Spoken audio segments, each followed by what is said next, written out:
오늘은 우리 구주 예수님께서 이 땅에 탄생하신 날을 기념하고 기뻐하는 성탄절입니다. 요한복음 3장 16절에 하나님이 죄인을 구원하시려고 이 땅에 독생자 예수님을 보내주셨습니다. 왜 보내주셨는가? 예수님을 영접하고 믿는 자마다 멸망하지 않도록 영생을 주시려고 구주 예수님을 이 땅에 보내셨다라고 밝히고 있습니다. 아멘. 우리 사람은 죽음이 끝이 절대 아닙니다. 죽음 이후에는 반드시 영원한 천국이 있고 아니면 영원한 지옥이 있습니다. 마태복음 25장에는 세상 끝날에 있을 심판을 밝히 말씀하고 있습니다. 마태복음 25장 41절에 또 왼편에 있는 자들에게 이르시되 저주를 받은 자들아 나를 떠나 마귀와 그 사자들을 위하여 예비된 영원한 불에 들어가라 라고 했습니다. 이 말씀은 먼 훗날 장차 있을 그 심판을 예수님께서 우리에게 비유로 양과 염소의 비유로 주님께서 직접 하신 말씀입니다. 그러니 반드시 이런 일은 일어나는 것입니다.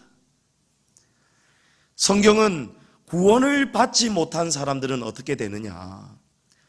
지금 잠시 하나님이 허락하셔서 공중의 권세를 잡고 있는 사단, 마귀, 귀신, 이 세력들과 함께 지옥에 가서 영원한 불에 들어가게 된다라고 합니다.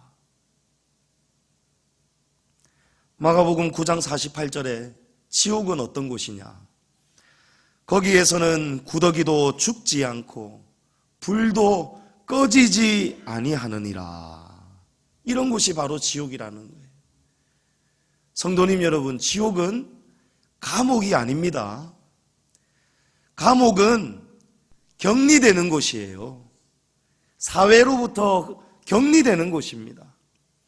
또 형기를 마치고 나면 나올 수도 있는 곳이 감옥입니다. 그런데 지옥은 격리된 곳이 아니에요. 그런 감옥의 공간으로 이해를 하면 안 됩니다. 지옥은 영원히 죽는 형벌을 받는 곳이 지옥입니다. 불이 꺼지지가 않아요. 영원히 불타는 지옥에서 나오지를 못하는 곳, 기한이 없는 곳, 영원히 끝이 없이 멸망받는 곳이 지옥입니다. 우리는 창조주께 범죄하였습니다. 아담과 하와가 범죄하였기 때문에 그 안에서 옛 조상 안에서 태어난 모든 인간은 원죄를 가지고 태어나는 거예요. 이것은 우리가 믿든 안 믿든 중요한 것이 아닙니다. 믿어야 하겠지만 왜 중요하지 않는가?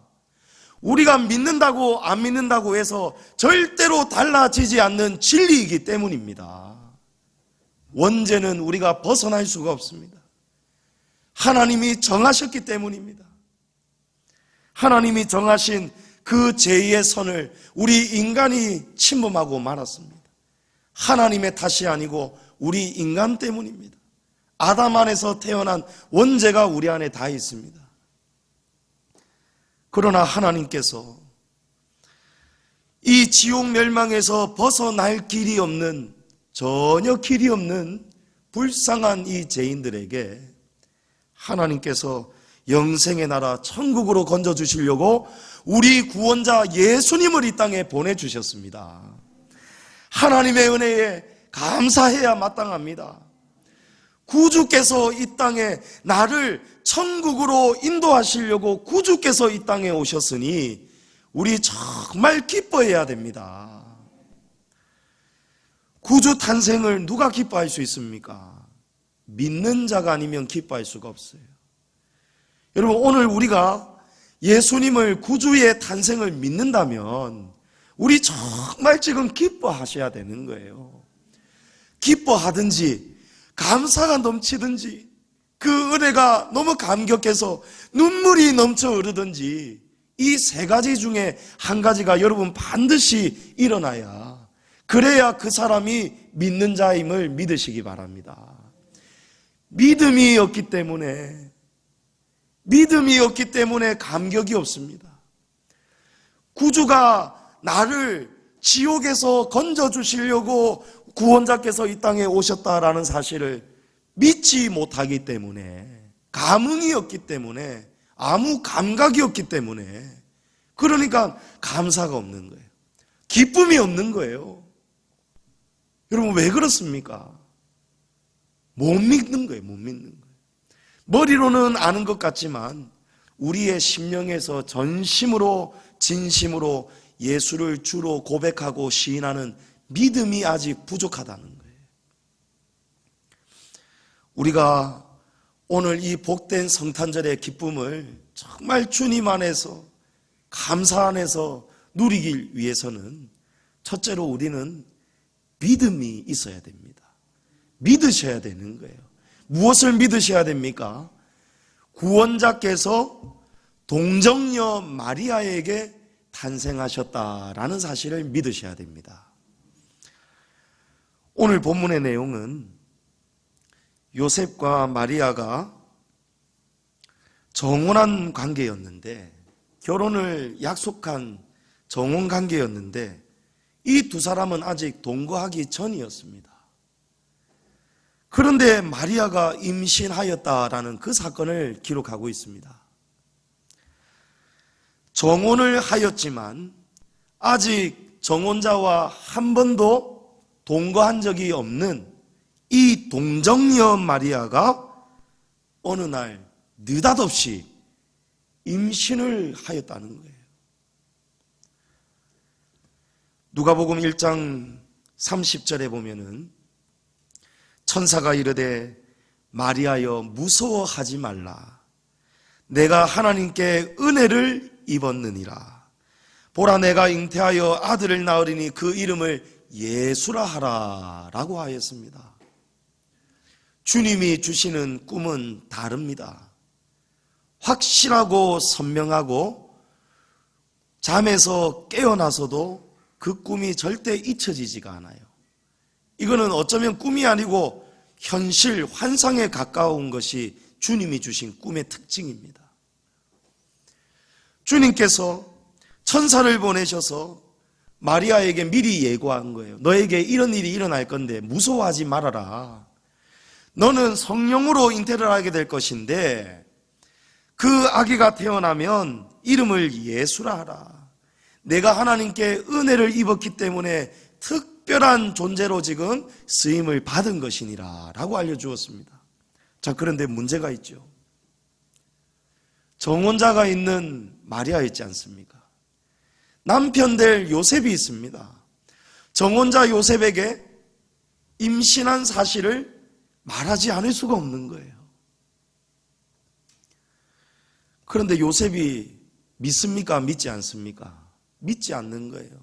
요셉이 이 사실을 믿지는 않습니다. 가만히 덮으려고 했습니다.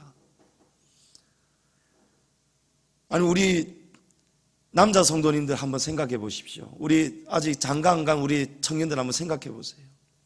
결혼할 약혼자가 있는데 임신을 하였는데 그 사실을 말하지 않을 수가 없으니까 말한단 말이에요. 요셉, 내가 말할 게 있는데 놀라지 마세요. 꼭 내 말을 믿어줘야 돼요. 내가 사실 임신했어요 라고 한단 말이에요. 여러분, 그 말을 믿을 수가 있겠습니까? 나는 한 번도 지금까지 남자를 안 적이 없습니다. 나는 동정녀입니다. 요셉 믿어야 돼요. 나 정말 아무 일도 없었습니다. 그러나 성령으로 잉태가 되었습니다. 여러분, 그걸 믿을 수 있겠느냐는 거예요. 우리 둘씩 믿을 수 있습니까? 믿을 수 있겠어요? 못 믿습니다. 우리 권사님들 아들이 이제 결혼할 여자를 데리고 왔는데 며느리가 될 예비 며느리가 있는데 어느 날 시어머니 고백할 것이 있어요. 믿으셔야 됩니다.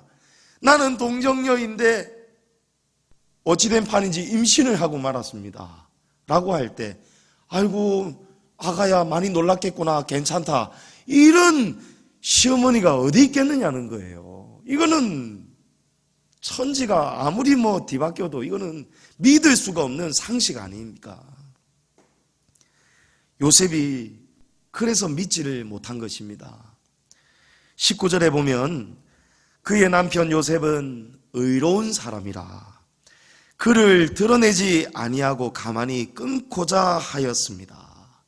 그를 드러내지 않으려고 하였다. 이 말은요, 이 당시의 율법은 부정한 여자, 이렇게 결혼을 앞뒀는데도 다른 남자의 아기를 임신한 여자는 율법대로 돌로 쳐 죽여버리는 거예요. 그런데 요셉은 이 마리아의 말을 듣고 배신감도 들고 낙심도 되고 얼마나 마음이 아팠겠습니까? 괴로웠겠습니까?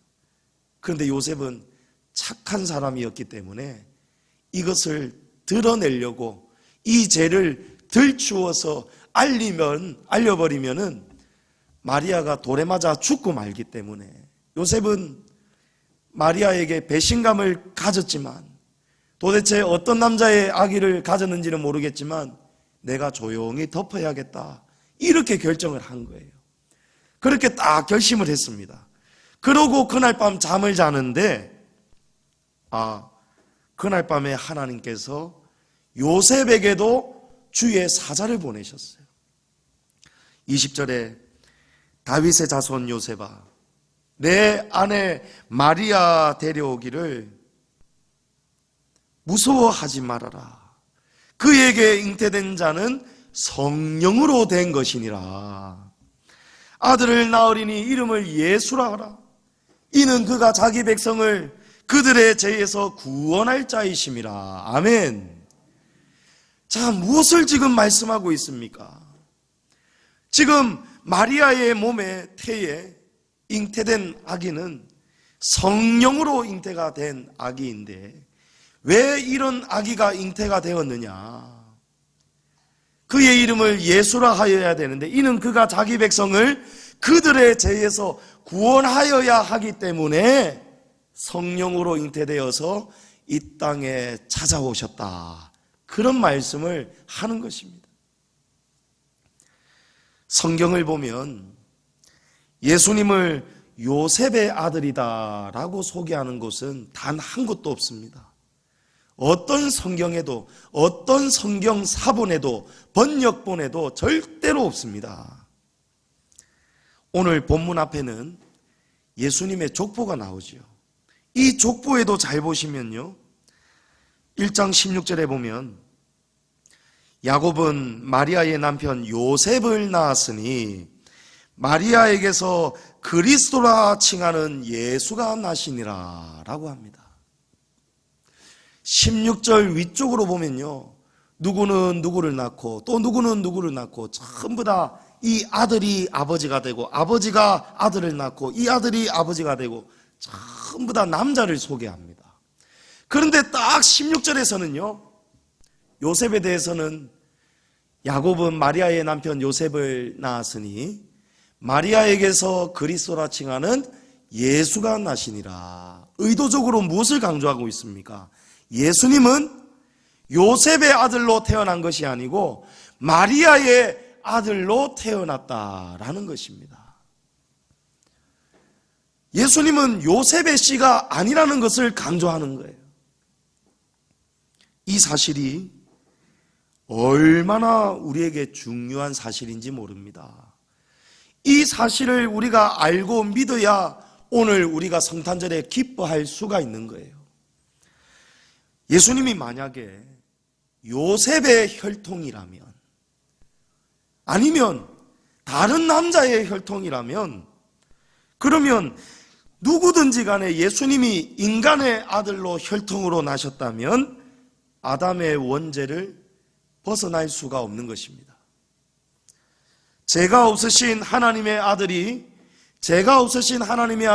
성령으로 잉태되어서 이 땅에 오셨기 때문에 죄가 없으신 하나님의 아들이 우리의 죄를 대신 짊어지실 명분을 가지고 오셨기 때문에 저와 여러분은 죄사함을 받을 수가 있는 것입니다.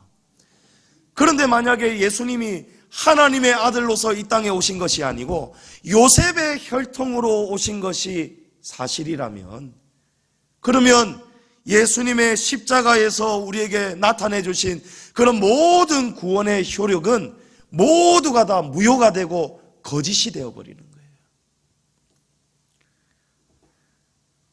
그래서 우리는 오늘 모일 필요도 없고 기뻐할 이유가 하나도 없는 거예요. 그러나 예수님은 요셉의 아들로 오시지 않았습니다. 예수님은 성령으로 잉태되어 이 땅에 찾아오셨습니다. 우리가 그 사실을 정말 마음에서 믿어야 되고 고백이 나와야 되고 시인이 나와야 되는 거예요. 동정녀 마리아를 통해서 성령으로 잉태되어 태어나신 분이 하나님의 아들 우리 구주 예수님이심을 믿습니다. 하나님이 시기 때문에 우리가 생각지도 못한 이 방법으로, 이 명분으로 우리를 구원하시는 거예요. 성도님 여러분, 하나님은 우리가 생각지도 못한, 본 적도 들은 적도 생각지도 못한 일을 행하시는 분이 하나님이십니다. 광야 사막에 길을 만드시고 샘물을, 강을 만들어내시는 분이 하나님이십니다. 사람을 흙으로 창조하시고 코에 생기를 불어넣으시니 아담이 되었습니다. 아담이 혼자 있는 것이 하나님이 보시기에 좋지 않아서 아담을 잠들게 하시고, 아담이 자는 사이에 갈빗대 하나를 취해가지고 그 갈빗대를 가지고 여자 하와를 만드신 분이 하나님이십니다. 하나님은 이렇게도 사람을 만드셨고 아담의 갈빗대로도 사람을 만드셨어요. 하나님은 이 동정녀 마리아의 태만 빌리셔서 성령으로 하나님의 아들을 잉태케 하실 수도 있는 분이셨습니다. 그 하나님을 우리가 믿으셔야 기뻐할 수가 있습니다. 우리가 오늘도 신앙을 고백했습니다. 그는 성령으로 잉태되어 동정녀 마리아에게 나셨습니다 라고 우리가 신앙을 고백하죠. 여러분, 이 신앙을 고백할 때마다 우리 구주께서 나를 위해서 하나님의 아들이 이 땅에 오셨습니다. 바로 제가 없으신 하나님의 아들 예수님만이 나의 유일한 구원자가 되십니다. 이런 고백이 된다라는 것을 알고 고백하시기를 바랍니다. 지금은 벌써 오래전에 소천하신 분들입니다만은 온누리교회에 담임하셨던 하용주 목사님, 그리고 그 교회를 장로로 섬기셨던 구봉서 장로님, 코미디언이죠. 이 두 분이 연예인들 전도하고 선교하는데 굉장히 앞장서셨습니다. 이 두 분에 관한 일화가 있어요. 구봉서 장로님이 지금 이 사건 때에는 장로가 아니셨는데, 구봉서 장로님이 연예인들을 열심히 전도를 해가지고 하 목사님과 함께 성경을 배우고 있었습니다. 대부분이 연예인들 초신자였겠죠. 근데 연예인들은 좀 독특하잖아요. 자기 주장도 확실하고 아닌 건 아닌 거고 그냥 술렁술렁 넘어가는 법이 없지 않습니까? 하용조 목사님이 예수님이 동정녀 마리아에게 탄생하신 사건을 가르치고 계셨는데, 몇몇 연예인이 표정이 안 좋은 거예요. 갸우뚱합니다. 그러면서 목사님, 제가 웬만한 거는 우리 선배 구봉서 씨 때문에라도 내가 웬만한 거는 다 인정하고 받아들이겠는데 이 무슨 말입니까? 어떻게 남자와 한 번도 같이 잔 적이 없는 여자가 임신을 하였다니요. 나는 다른 거 몰라도 이건 도무지 믿지를 못하겠습니다 라고 딱 얘기를 하니까요, 그 제사 옆에 있던 몇몇 사람들이 덩달아서 연쇄적으로 맞습니다, 저도 사실은 이건 못 믿겠습니다. 아니, 하늘을 봐야 별이 따는 것이지 어떻게 여자가 혼자 임신할 수가 있단 말입니까? 라고 이야기를 하는 거예요. 그때 구봉서 장로님이 화가 머리끝까지 나가지고 볼펜을 탁 내려놓고 일어나더니, 야, 이 양반들아, 남편이 믿는다잖아. 요셉도 믿는다잖아. 왜 10이냐 12가 이러는 거예요. 남편 요셉이 믿어버렸는데, 남편 요셉도 아무 말도 하지 않고 그걸 그대로 받아들이고 동정녀가 성령으로 잉태된 사실을 알고 믿었는데, 왜 너가, 남편도 가만히 있는데, 남편 요셉도 괜찮다는데, 요셉이 믿는다는데 댁들이 뭔데 10이냐 12가 이래버리는 거예요. 성도님 여러분, 요셉이 의인이고 착합니다. 그런데 착한 것하고 바보인 것은 전혀 다른 거예요. 착하다고 해도요, 아닌 것은 아닌 줄을 압니다. 요셉의 꿈에 주의 사자가 나타나셨습니다. 마리아에게도 말씀하신 주의 천사와 사자가 요셉에게도 이 동정녀 마리아의 사건, 마리아는 남자를 알아서 임신한 것이 아니고 성령으로 잉태가 된 것이다.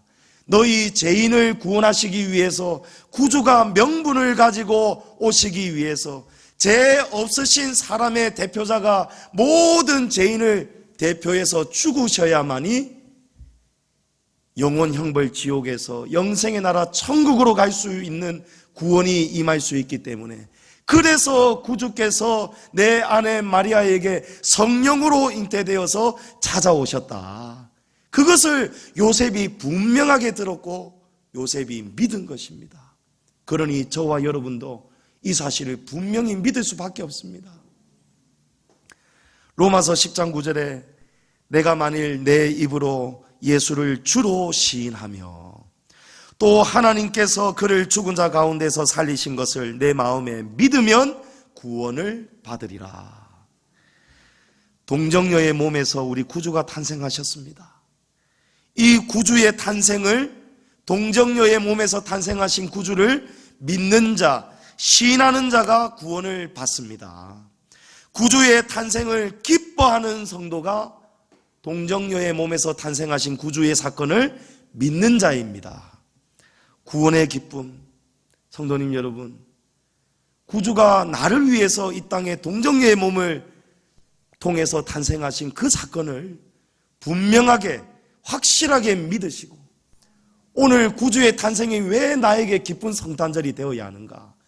나를 위해서 하나님이 기막힌 명분의 방법으로 동정녀의 몸에 성령으로 잉태되어서 나를 위해서 예수님이 찾아오신 바로 그 날을 기념하는 날이기 때문에, 여러분, 나와 상관이 없는 날이 아니고 정말 나와 상관이 있는 날이기 때문에 오늘 기쁨이 넘치고 감사가 넘치는 성탄절 되시기를 축복합니다. 또 우리가 구주께서 오셨습니다마는 예수님은 다시 승천하고 가셨습니다. 지금 하늘에 계십니다. 하늘나라에서 우리의 처소 집을 예배하고 계시는데, 그때까지 우리는 이 기쁨을 계속해서 누리고 살아가야 되는데, 이 기쁨을 누리고 살아가기 위해서는 어떻게 해야 되느냐? 장차 다시 오실 구주께 소망을 두고 살아가셔야 됩니다.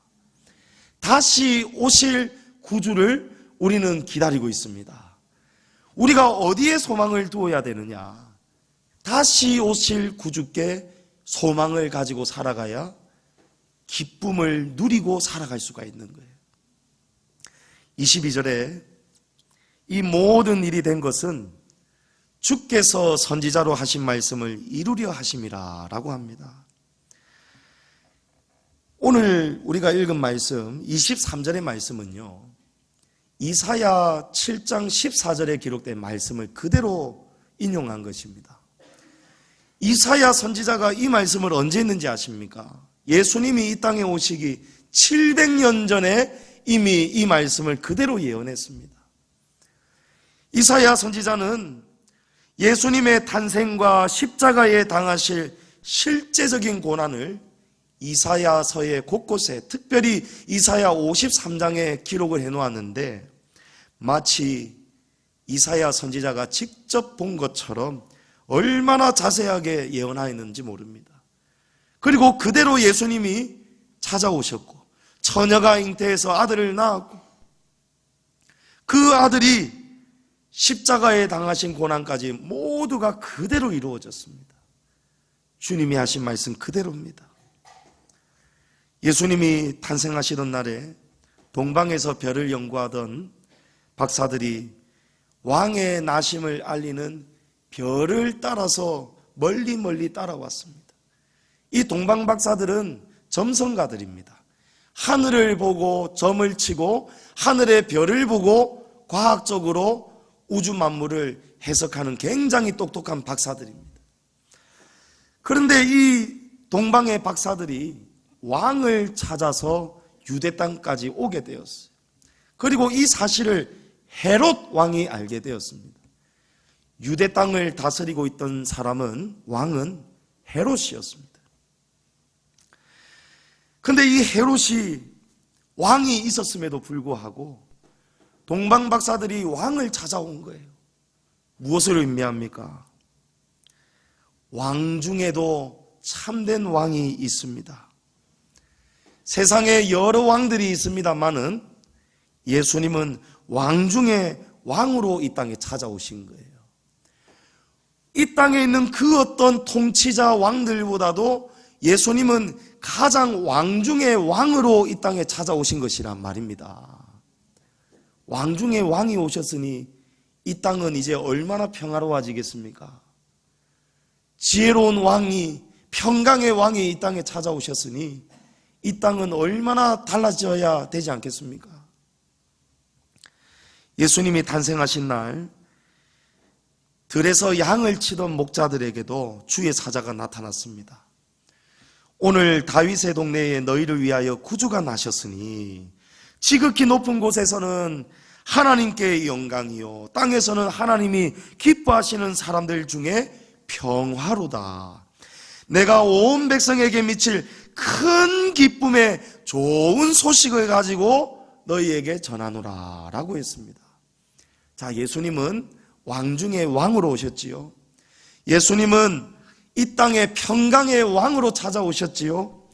예수님은 온 백성에게 미치는 가장 큰 기쁨의 좋은 소식을 주시려고 이 땅에 오셨다라고 합니다. 자, 이 세 가지를 주의 사자와 천사가 예고한 것입니다. 자, 그런데 말입니다. 예수님이 이 땅에 찾아오셨지만 세상은 그런 세상이 되었었을까요? 왕 중에 왕이 오셨고 평강의 왕이 오셨고 모든 백성이 크게 기뻐할 일을 가지고 예수님이 찾아오셨다는데 세상은 그다지 변한 것이 없었습니다. 예수님이 하나님의 아들이시다, 구원자시다, 왕 중의 왕이시다, 그가 오셨으니 이제 새로운 세상이 펼쳐질 것이다, 이런 이야기를 주구장창 예고하고 준비했던 사람이 있습니다. 바로 세례 요한입니다. 세례 요한은 정말 예수님의 오실 길을 겸손하게 준비했습니다. 세례 요한의 제자들에게도 예수님을 극진하게 높이고 자랑했습니다. 그 결과로 세례 요한의 제자들 중에 몇 명이 세례 요한을 떠나서 예수님의 제자가 된 사람들도 있습니다. 그만큼 세례 요한은 예수님께 모든 것을 올인한 거예요. 그런데 세례 요한이 바라던 세상은 전혀 일어나지 않았습니다. 이 당시는 이 이스라엘이 유대 땅이 로마의 압제를 받고 있었습니다. 세례 요한은 새로운 세상을 기다리고 있었습니다. 염원하고 있었습니다. 로마의 세상이 끝이 나고 그리스도의 나라가 세워지기를 기다리고 있었습니다. 그런데 세례 요한은 감옥에 갇혔습니다. 헤롯이 동생의 아내 헤로디아를 부정하게 취한 것을 진리의 말씀을 가지고 책망하였더니 감옥에 갇히고 말한 거예요. 감옥에 있던 세례 요한이 낙심이 되는 거예요. 그래서 자기의 제자들을 불러서 너 예수라는 사람에게 예수님께 가서 내 말을 꼭 전하여라. 정말 오실 그이가 당신이 맞습니까? 라는 것을 한번 물어보아라. 여러분, 무엇을 의미합니까? 예수님이 오셨지만 세상은 그다지 아무것도 변하지 않았다는 거예요. 세상은 어떠했습니까? 사람들은 여전히 가난했습니다. 여전히 들에서 양을 치던 목자는 여전히 들에서 양을 치고 목자로 살아가고 있었습니다. 여전히 로마의 지배 아래 신음하고 있습니다. 세례 요한은 그 감옥에서 결국은 목이 베어서 죽고 말았습니다. 예수님의 부모님들도, 요셉과 마리아도, 요셉은 평생 목수로 살았습니다. 아들이 왕인데요. 아들이 왕인데 말입니다. 예수님의 부모님들은 평생 어디서 살아야 했습니까? 여전히 가난했고 여전히 무시받는 열악한 동네, 나사렛에서 무슨 선한 것이 날 수 있겠느냐라고 천대받고 멸시받는 그 오늘날로 치면 그 달동네를 벗어나지 못하고 예수님의 부모님은 여전히 그 동네에 살 수밖에 없었습니다. 왕을 따르는 신하들은요, 때가 되면 공신이 되어서 상급을 받습니다. 면류관을 받습니다. 영광의 자리로 올라갑니다. 그런데 예수님을 따랐던 제자들은 어떤 삶을 살았습니까? 그들은 집도 버려야 했고 부모 처자식도 버려야 했고 가정도 직업도 재산도 전부 다 포기해야 했습니다. 마지막에는요, 자기 목숨까지 순교당하는 거예요. 사도 요한을 빼고는 예수님을 따랐던 제자들은 전부 다 십자가에 못 박혀 죽고 거꾸로 못 박혀 죽고 돌에 맞아 죽고 또 이 육체의 껍질이 다 벗겨져서 비참하게 고통을 당하고 죽었습니다. 그 끝은 전부 다 절망적이었습니다. 세상 사람들이 볼 때 비참한 말로였고 실패자로 끝이 나고 말았습니다. 그렇다면 주의 사자가 선포했던 가장 큰 기쁨의 좋은 소식은 도대체 무엇이란 말입니까? 예수님이 오셨는데, 왕이 오셨는데, 로마서 8장 24절에 진리의 정답이 나와 있습니다. 우리가 다 같이 한번 읽어보겠습니다. 우리가 소망으로 구원을 얻었음에 보이는 소망이 아니니 보는 것을 누가 바라리요? 만일 우리가 보지 못하는 것을 바라면 참음으로 기다릴지니라. 아멘. 여러분, 우리의 구원이 무엇입니까? 우리가 소망으로 구원을 얻었음에, 우리가 구원을 무엇으로 얻었습니까? 소망으로 얻었다는 거예요. 소망은 지금이 아니에요. 소망은 이제 곧 일어날 조금 지금보다 그 다음에 있는 그때가 바로 소망입니다. 우리는 소망으로 구원을 얻었습니다. 보이는 소망이 아니라고 말씀합니다. 여러분, 믿으셔야 됩니다. 주의 사자가 선포한 큰 기쁨의 소식은요, 예수 믿으면 하루아침에 세상 팔자가 완전히 고쳐진다. 예수 믿으면 팔자가 고쳐지고 집도 사게 되고 사업도 잘 되게 되고 자식들도 영전하게 되고 모든 것이 만사가 형통하게 된다. 여러분, 그것이 보이는 소망이 우리의 구원이 아니라는 거예요. 그런 일이 큰 기쁨의 소식이 아니라는 것입니다. 평강의 왕은, 예수님은 우리에게 무엇을 주시려고 오신지 아십니까? 세상의 소망은 아무리 아름답고 영화로워도 때가 되면은 아침 안개처럼 싹 사라지고 맙니다. 사람은 젊었을 때 이팔 청춘일 때가 있지만 늙으면 누구든지 쇠약해집니다.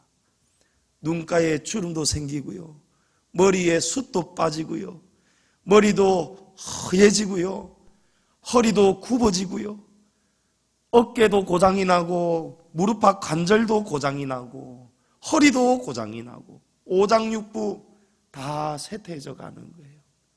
여러분, 이건 전부 다 보이는 것들이죠. 보이는 것은요, 우리에게 소망이 아님을 깨달으시기 바랍니다. 예수님은 그런 것을 주시기 위해서 그런 것을 큰 기쁨이라고 공언하시는 그런 분이 아니십니다. 평강의 왕은요, 그런 헛된 영광을 우리에게 안겨주시려고 이 땅에 오신 것이 아닙니다. 평강의 왕은 영원한 것을 우리에게 주시려고 오셨습니다. 영원한 영광의 나라, 완성된 천국을 우리에게 주시려고 이 땅에 찾아오셨습니다. 지금 예수님이 그 처소를 우리에게 주시려고 지금도 주님이 일하고 계심을 믿으시기 바랍니다. 우리 주님은 장래의 소망을 가지고 살아가는 성도들에게 힘이 되어주시고 위로가 되십니다. 우리 예수님은 임마누엘 하나님이십니다. 아들을 낳으리니 이름을 임마누엘이라 하라. 이는 하나님이 우리와 함께 하심이라. 아멘. 여러분, 우리에게 소망이 이것입니다. 세상은 여전히 어둡습니다. 여전히 타락되어져 갑니다. 여전히 우리는 먹고 사는 일이 힘이 듭니다. 그러나 우리에게 소망이 있음을 믿으시기 바랍니다. 이 소망은 영원한 소망임을 믿으시기 바랍니다. 이 소망을 주시는 분은 왕 중의 왕이신 평강의 왕이신 예수 그리스도 한 분이심을 믿으시기 바랍니다. 그분은 임마누엘 하나님이심을 믿으시기 바랍니다. 다니엘과 세 친구가 사자굴에 던져지고 풀무불에 던져져 죽게 되었습니다. 그러나 다니엘이 사자굴에 던져졌을 때, 세 친구가 뜨거운 풀무불에 던져졌을 때 그때 어떤 일이 일어났습니까? 임마누엘 은혜가 함께 역사하였습니다. 하나님이 사자굴에 함께 계셨습니다. 하나님께서 풀무불에 함께하고 계셨습니다. 사자굴도 풀무불도 그곳은 절대로 평강의 장소라고 할 수가 없습니다. 그러나 평강의 왕이신 주님께서, 평강의 하나님 임마누엘 하나님께서 그곳에 사자굴에 계시니, 풀무불에 함께 계시니 임마누엘의 은혜가 역사가 일어나니까요, 뜨거운 불 속에서 사드락과 메삭과 아벳느고가 뜨거운 불 속에서 천사와 함께 주님과 함께 기뻐 같이 뛰면서 춤추고 찬양하고 기뻐하는 일이 일어났지 않습니까? 여러분, 이것이 임마누엘의 소망인 줄을 믿으시기 바랍니다. 성도님 여러분, 우리는 보이는 것을 소망하는 그런 성도의 삶을 살아가시면 안 됩니다. 지금 몸이 아파도요, 병들었어도요, 지금 좀 추워도요, 지금 매서운 한파 겨울이 찾아왔어도요, 영적인 어렵고 힘든 고난의 여정이 쉼없이 우리 교회와 성도들의 가정을 쉼없이 민물과 썰매처럼, 아니, 이 고난의 때는 너무 더 자주 찾아오는 것 같아요. 그러나 그런 삶에 놓여 있다 할지라도 여러분, 우리 구주께서 탄생하신 그 기쁨, 나를 위해 구원자가 있지 않고 수천 년 전부터 700년 전에 이사야 선지자를 통해서 하나님이 약속하신 그 선지자의 말씀 그대로 찾아오신 우리 구주 예수님, 우리 예수님이 나를 위해 내 죄를 짊어지시고 십자가에서 다 속량하시고 승천하셔서 이제 영원한 소망을 주시려고, 영원한 천국을 주시려고, 이제 우리가 주님께로 올라가고 나면요, 치료하는 광선을 다 두들겨 맞고는 흰머리도 검해질 것이고 주름도 다 펴질 것이고 우리의 이팔 청춘 때에 가장 젊고 아름다웠던 때로 우리는 반드시 돌아가게 됩니다. 여러분, 이거는 사실적인 일어날 일임을 믿으시기 바랍니다. 그 나라가 지금 저와 여러분 앞에 다가오고 있음을 믿으시기 바랍니다. 그래서 우리는 이 땅에서 어렵고 힘든 고난의 때를 살아가도 하나님은 이 고난을 인하여서 우리의 믿음을 더 키워내시고 더 연단시키셔서 하나님 나라에 정말 귀한 상급과 면류관을 주시려고 우리에게 복을 심을 수 있도록 이 삶을 지금 허락하고 계시는 겁니다. 주를 위해서 죽도록 충성된 자에게 생명의 면류관을 주신다고 했습니다. 여러분, 주를 위해 충성하시기 바랍니다. 어려울 때에, 힘들 때에 우리가 임마누엘 하나님께 소망을 두고 살아가야 우리가 이 기쁨을 간직하고 누리면서 살아갈 수가 있을 것입니다. 데살로니가전서 1장 3절에 너희의 믿음의 역사와 사랑의 수고와 우리 주 예수 그리스도에 대한 소망의 인내를 우리 하나님 아버지 앞에서 끊임없이 기억하노라 라고 했습니다. 여러분, 오늘 우리의 모습이 하나님께 끊임없이 기억되고 있습니다. 레코딩, 녹화가 되고 있습니다. 주를 위해 삽시다. 우리 주 안에서 기뻐합시다. 나를 위해 오신 우리 구주 예수님의 탄생을 기뻐하고 기념하는 이 성탄절 날에 우리가 정말 기뻐하고 즐거워하고 감사하면서 우리의 남은 생에 임마누엘 구주께 소망을 두시면서 어떠한 시련도 고난도 역경도 주 안에서 임마누엘 은혜 안에서 이겨낼 수 있기를 축복합니다. 선하신 목자께서 저와 여러분을 반드시 선한 길로 인도해 가실 줄을 믿습니다. 우리 임마누엘 하나님께 소망을 가지셔서 인내로 구원의 큰 기쁨을 맛보시면서 어떠한 환경과 형편에서도 물속에서도 불속에서도 건지시고 함께 하시는 임마누엘 하나님의 은혜가, 이 성탄의 기쁨과 감사의 축복이 오늘 이 하루 동안에도 또 앞으로도 영원토록 내년에도 우리 성도들의 가정 위에, 우리 양지중앙교회 위에 영원토록 충만하게 함께 하시기를 주의 이름으로 축복합니다.